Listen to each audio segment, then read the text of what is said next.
O Brasil acaba de ganhar uma nova raça zebuína que promete mexer com as estruturas da pecuária de corte. No programa de hoje, conheça os primeiros bezerros da raça Borã, nascidos em solo nacional. E saiba por que essa genética está despertando a atenção dos grandes criadores do país. Assista agora A Força do Agro com Joyce Maffezoli. Diego Mendes, zootecnista e pecuarista. Seja muito bem-vindo, Diego. Obrigado, Joyce. Depois de mais de 3 décadas, o Brasil recebe uma nova raça zebuína. Os primeiros bezerros da raça Borã marcam um passo importante na pecuária nacional. Diego, por que o nascimento dos bezerros Borã representa um marco na pecuária? Acho que a gente mais ou menos imagina aí, mas eu gostaria que você explicasse para nós. O que acontece, Joyce? O Borã é um material genético africano, né? Que a gente tentou importar em meados de 2012 via África do Sul. E a África tem problemas de doenças exóticas, tem surtos de aftosa. Então, o trâmite entre África do Sul e Ministério da Agricultura sempre teve problemas. A gente não conseguiu trazer esse material genético da África do Sul e agora, nos últimos anos, com a importação desse material genético para o Paraguai, nós conseguimos, com a abertura do protocolo, importar esse material genético do Paraguai. Mas aí por que essa genética foi feita no Paraguai? Por que do Paraguai vocês conseguem importar? Sendo que pela África você já apontou aqui que há várias doenças, a febre aftosa. O que o Paraguai tem de diferente? O Paraguai é uma zona parecida com o Brasil sanitariamente, entendeu? É Mercosul. Então, a documentação exigida via Paraguai, ela é aceita aqui para importação no Brasil. Já quando se tenta via África do Sul, nós estamos tendo alguns problemas documentais, onde a África do Sul não consegue suprir a documentação que o mapa exige. Então, o caminho que nós achamos foi via Paraguai, que facilitou a entrada do material genético aqui. Burocracia, então, foi mais uma questão burocrática. Se passaram 30 anos, você está com essa nova raça, provavelmente 30 anos, eu acredito que você não começou lá atrás, alguém deve ter começado, depois você acabou continuando aí e conseguiu agora realmente realizar aí esse processo aí depois de tanto tempo. Sim. Na realidade, eu descobri a raça nos anos 2000. A raça tinha sido exportada do Quênia para a África do Sul em meados de 95, se eu não me engano. Aí, nos anos 2000, começou a ter material na internet sobre a raça. Foi quando eu descobri a raça. Aí eu peguei e fui para a Austrália, que também tem Borã na Austrália, fui olhar rebanhos de Borã na Austrália e, na volta, passei pela África do Sul e visitei alguns rebanhos. Logo depois disso, nós tentamos a importação via África do Sul e não obtivemos sucesso. Então, esperamos mais 10 anos, localizamos esse criador no Paraguai e aí começamos todo o trabalho de abertura de protocolo. Não existia protocolo entre Brasil e Paraguai para material genético. Então, nós demoramos entre 2 anos a 3 anos para abrir esse protocolo. Aí, quando abriu o protocolo, nós conseguimos fazer a importação de 174 embriões. Depois de tanto tempo, tanto trabalho, né? O que essa raça tem de especial aí para gerar tanto interesse para os pecuaristas? É uma raça muito rústica. Ela foi forjada em ambientes muito desafiadores da África, regiões muito desafiadoras, com baixa oferta de forragem, muitas doenças, presença de predadores, entendeu? Então, é uma raça extremamente rústica e que tem um bom desempenho, tanto em nutrição de baixa qualidade, como ela também responde em nutrição de boa qualidade. Então, é uma raça rústica e que tem mostrado que tem uma qualidade de carne superior quando comparada a outros zebuínos. Alguns animais, nós estamos fazendo testes de ultrassonografia, estamos notando que existem animais extremados para marmoreio. Então, nós estamos, em conjunto com o Paraguai, detectando esses animais. A raça aparenta ter uma qualidade de carne superior quando comparada a outros zebuínos. Ela parece ser mais resistente, né, pelo que você colocou aqui. Comparando aí essa qualidade de carne, dá um exemplo aí de um zebuíno que ela se equipara em termos de sabor. O que acontece? É complexo, não é muito a minha área, a qualidade de carne. Eu não tenho dados hoje para falar qual carne é parecida com ela. Eu não tenho nem os dados nem a experiência para falar. Teve um estudo da Universidade de Nebraska, nos Estados Unidos, onde eles compararam o Borã com outros zebuínos e chegaram à conclusão que ele tinha mais gordura de marmoreio e uma facilidade maior de deposição de gordura subcutânea. O que significa o frame médio e por que ele é importante nessa raça? O que acontece? Hoje, nossos zebuínos que nós temos disponível no Brasil para corte, especializados em corte, seria o Nelore, né, que domina grande parte da nossa pecuária, o Brahman americano, né, o Tabapuã. São raças de frame maior quando comparado ao Borã. O Borã é um animal de frame mais mediano. O que isso tem demonstrado? Animais de frame menor apresentam uma melhor relação de peso do bezerro desmamado em relação ao peso da mãe. O que acontece? Hoje, no Nelore, as taxas de desmama do bezerro médio estão em torno de 33% do peso da mãe.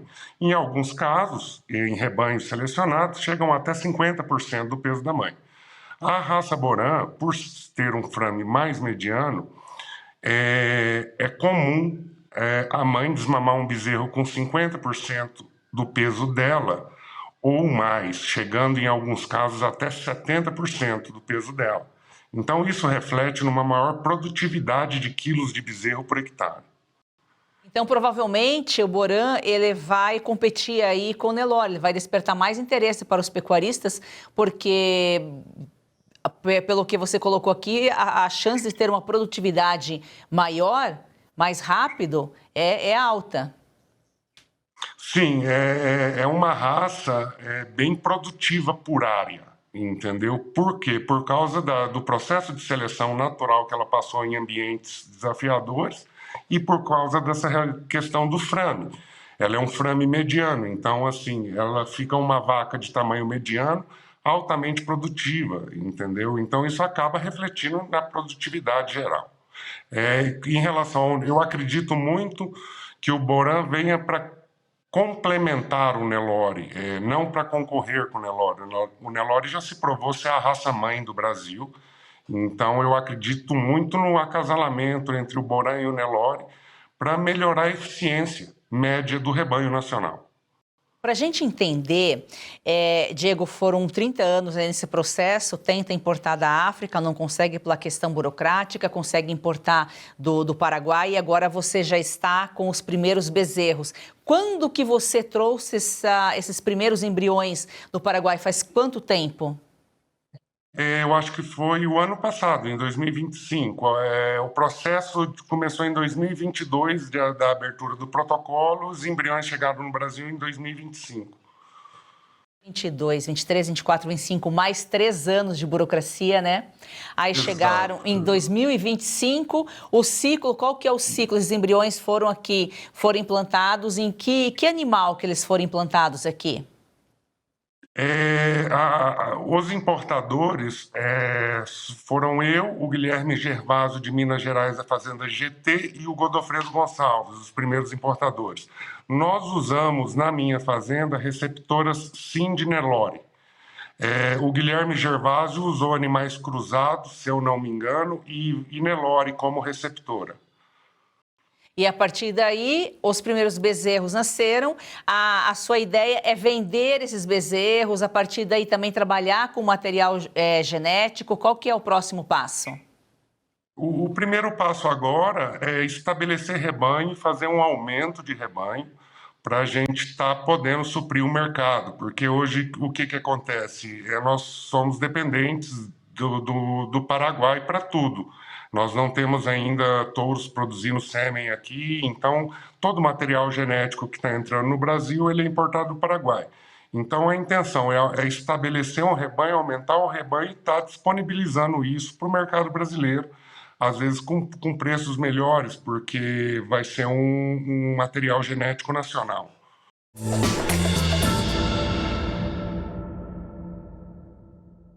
Agora nós vamos falar de Red Silver, as panelas que não precisam de óleo e trazem a facilidade e saúde para sua casa. Eu não sei se você sabe, mas aquele pouquinho de óleo na comida, a longo prazo, pode provocar, sim, ganho de peso, pressão alta e até doenças do coração. Mas com Red Silver, você cozinha sem óleo e nada gruda. Preste atenção nessas imagens. As panelas Red Silver são a solução para o seu dia a dia, porque fazem todo tipo de comida de uma forma mais saudável e sem usar nenhum tipo de óleo. Revestida com material antiaderente, ultra resistente que não gruda, promove um deslizar dos alimentos e não solta resíduos. São sofisticadas, leves, fortes e possuem um design elegante. A combinação perfeita para a sua cozinha. Gente, não precisa de óleo, não gruda e vai em todos os fogões. E hoje tem promoção.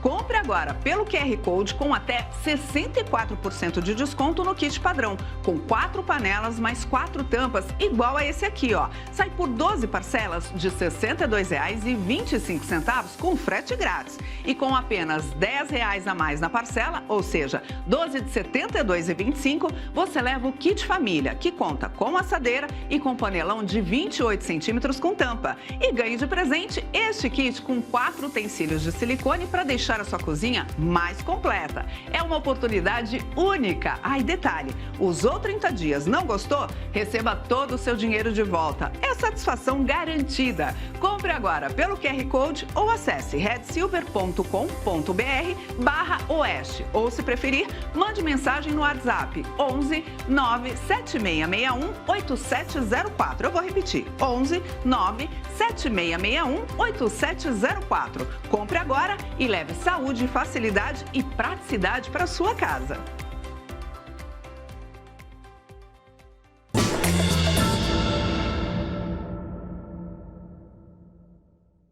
Quanto tempo para esse bezerro se tornar um touro e poder gerar esses embriões? O Borã, ele começa a produzir sêmen a partir de 13 meses, mais ou menos, 13, 14 meses ele já está produzindo sêmen. As fêmeas para coleta de embrião, a partir de 8 a 9 meses já é possível coletar. E por essa rusticidade, essa resistência aí que essa raça tem aí, né, que a gente já é conhecido na África, você acha, Diego, que ela pode ajudar a pecuária brasileira aí também em questão dessas crises do clima, pode ser mais resistente, inclusive nessa questão que é algo tão difícil, né, com um dos maiores desafios, seja para o produtor que trabalha com lavoura, seja para o pecuarista, a gente tem que criar mecanismos para poder enfrentar essas questões do clima? Com certeza. A África, ela tem um clima muito desafiador, chuvas irregulares, tem secas em determinados anos. Então, o Borã foi desenvolvido em uma região muito desafiadora, com anos, teve épocas no Quênia que teve secas muito prolongadas, que grande parte do rebanho morreu, entendeu? Então é uma raça que foi forjada em ambientes extremamente desafiadores e que creio que aqui o clima tem mudado no mundo inteiro, creio que ela vai auxiliar muito nessa questão de resistir a intempéries climáticas de longo prazo. E essa genética, ela funciona em sistemas intensivos de produção? Exatamente, é uma boa questão. Geralmente, quando a gente fala em raças adaptadas, o desempenho em boa nutrição geralmente é baixo. O Borã é uma raça que se diferencia das outras, Zootecnistas do mundo inteiro não conseguem explicar como uma raça extremamente adaptada responde bem a baixa nutrição e também responde bem a boa nutrição. Nós já temos aqui no Brasil acasalamentos com Nelores e outras raças em sistemas mais intensivos e os resultados estão agradando muito. O desempenho em boa nutrição é muito bom também. Você trabalhava com o Nelore, né? Agora você está com Boran. E Diego, quem está nos acompanhando aqui, nós falamos com o público urbano, mas falamos muito com o produtor. Com certeza tem produtor que é novidade para eles a chegada dessa genética aqui no Brasil. Outros já estão acompanhando. Se algum produtor estiver interessado em adquirir hoje um desses bezerros, está interessado em ampliar aí, começar a criar um rebanho de Boran, você e esses outros dois pecuaristas que também estão trabalhando com essa raça, já tem disponibilidade de vender ainda esses bezerros ou ainda não, porque tem que aumentar, fazer uma produção maior para poder aí sim vender? No momento, os animais estão por volta de 60, 90 dias e são poucos animais ainda. Existem apenas, acho que 20 animais importados, nascidos no Brasil. Então, a princípio, a gente não teria nada para comercializar, mas com o aumento do rebanho, e eu creio que num prazo de 1 a 2 anos, a gente tenha algo para fornecer ao mercado. Hoje, a possibilidade é a importação de embriões do Paraguai ou sêmen.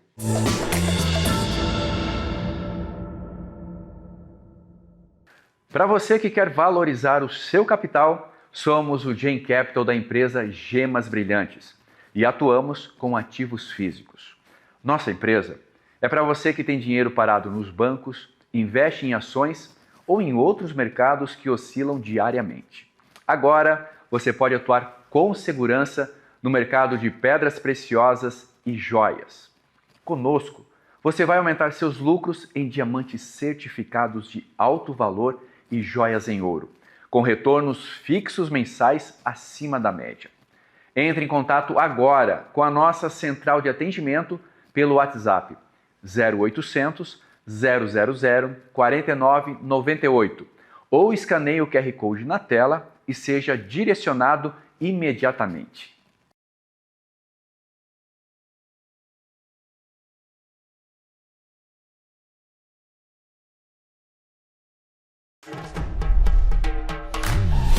Você que acompanha a Revista Oeste sabe que aqui a gente não recua.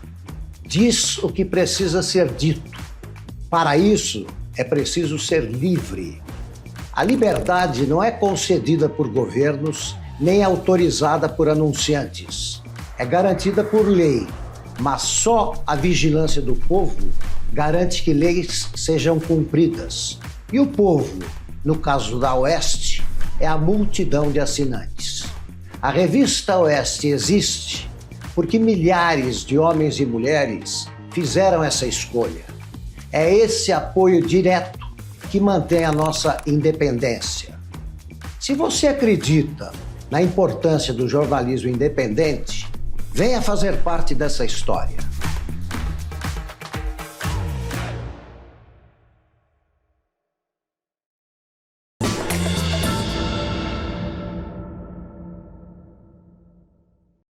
Ô, Diego, e me diz uma coisa, já dá para falar em termos de preço?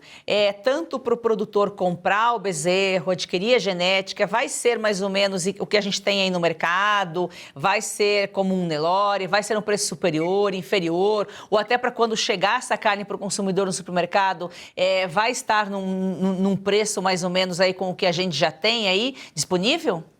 Ou não dá para falar sobre isso ainda? Joyce, como ainda o material genético é muito escasso, não dá para a gente fazer uma perspectiva de preço. Eu acredito que no início, por ser um material genético escasso, os preços vão ser mais altos que quando comparadas às outras raças brasileiras. Só que com o estabelecimento de rebanho, a difusão genética, a longo prazo, tende esse material genético ficar nos valores das raças que nós temos aqui. Bom, a criação está sendo iniciada agora no Brasil, mas você sabe dizer se essa carne já é comercializada no Brasil, via importação em algumas regiões? Não. Hoje, a carne do Borão, hoje, que se tem disponibilidade, cruzamentos e animais puros em uma determinada escala, é só o Paraguai. Só o Paraguai. Eles estão utilizando em vacas Brangos, em vacas Braford, e fazendo em Brahma, fazendo outros acasalamentos. Então, hoje, para falar em carne em um certo volume, só o Paraguai.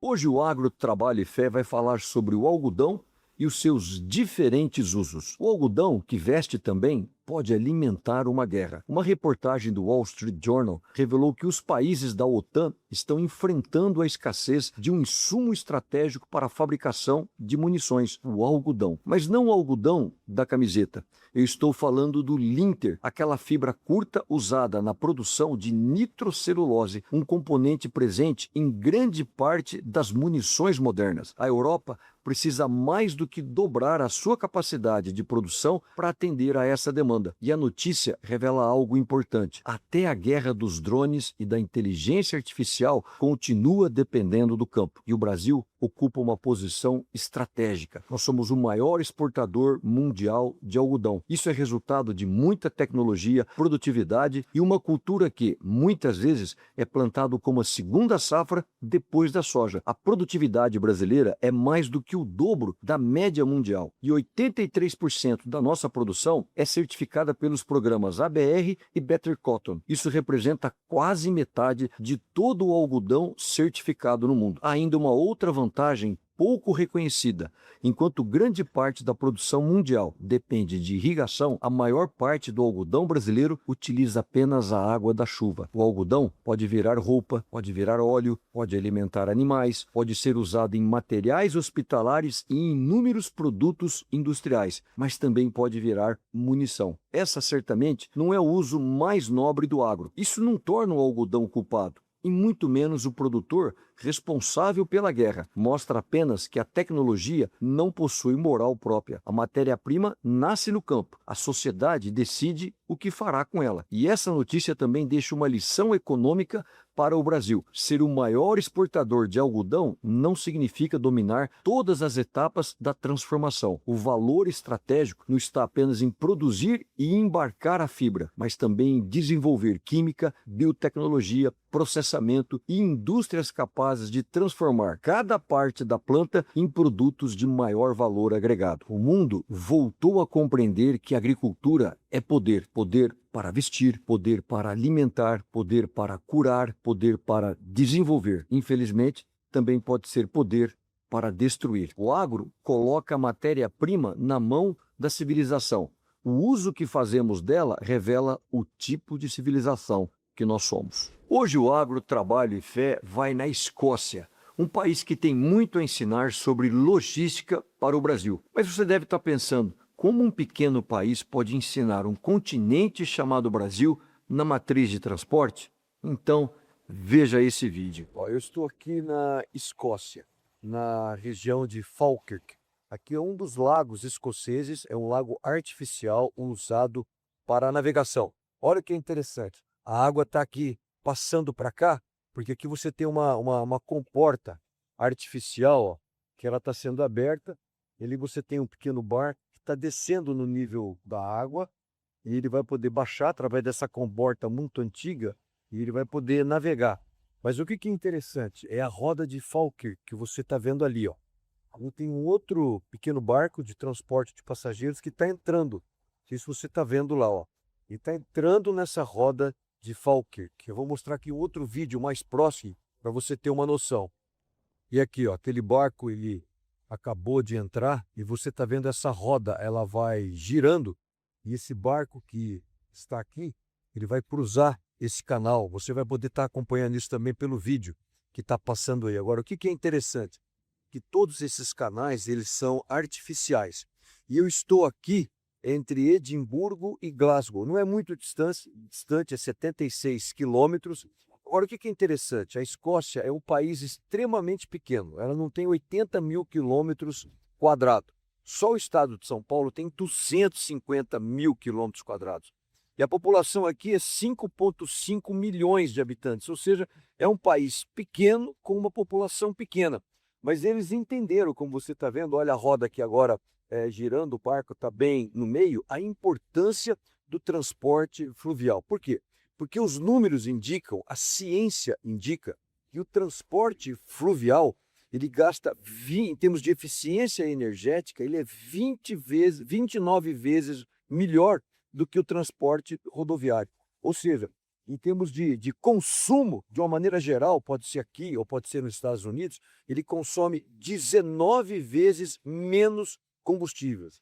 Se nós estamos falando tanto de mudanças climáticas, quando você vê aqui a roda de Falkirk, essa obra de engenharia incrível, isso significa que quando esses passageiros estão sendo transportados pela via hidroviária, eles estão emitindo 6 vezes menos CO2 do que se eles estivessem viajando por ônibus. Ou seja, pode ser alguma produção, transportes agrícolas, você fazer pela via hidroviária nessa obra aqui incrível de engenharia. O que eu não consigo entender? Porque um país pequeno, 3 vezes menor do que o estado de São Paulo, consegue entender a importância do transporte hidroviário. E um continente chamado Brasil, a gente não consegue entender a importância do transporte hidroviário. Então, assim, a roda de Falkirk, essa obra magnífica de engenharia, é uma lição para nós brasileiros em não aproveitarmos essa bênção de Deus, esses mais de 30 mil quilômetros de rios navegáveis que, infelizmente, a gente não utiliza e, principalmente, não utilizamos no escoamento da nossa safra agrícola.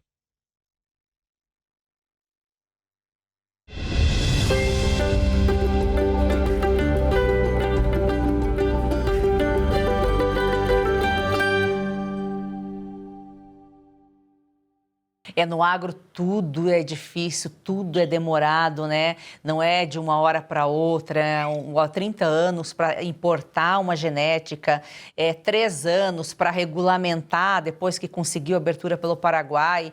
Agora tem mais uns 2 anos, pelo menos, para esses bezerros crescerem, para poder coletar o sêmen, para poder aumentar o rebanho e aí sim chegar ao supermercado, chegar ao consumidor.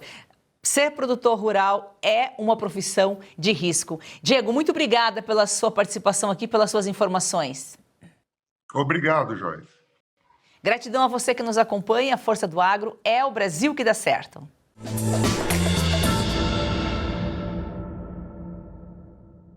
Espírito Santo entra para a história da agricultura brasileira com a primeira cultivar de gengibre oficialmente registrada no país.